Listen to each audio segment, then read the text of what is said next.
Halo, hai Mamis. Kali ni kita nak buat apa untuk baby kita ya? Okey, jom kita buat bubur udang meriah. Kenapa meriah? Sebab kita letak macam-macam puri dalam ni. Mesti sedap. Yang penting anak korang dah lulus tahu semua bahan-bahan ni. Jom kita buat sekarang. Mula-mula kita cairkan unsalted butter. Lepas tu kita tumis bawang putih, bawang merah. Agak-agak bawang tu macam dah masak sikit kan. Masukkan pula udang. Bila udang tu dah oranye, barulah kita masukkan bahan-bahan yang seperti chicken stock. Masukkan apa? Mirepoix, pumpkin, lagi apa tu? Carrot, brokoli. Masukkanlah apple puri sikit ataupun singkope sikit sebab nak bagi manis-manis kan. Lepas tu masukkan cream cheese, masukkan santan. Barulah anak kita berat badan dia naik dan maintain. Tunggu mendidih macam tu, dah kira masak lah tu. Lepas tu blender.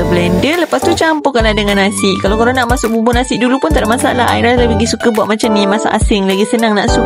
Cubalah tahu. Kalau korang bagi anak korang confirm berselera dia orang makan. Habiskan dalam masa 3 hari. Selamat mencuba Mami.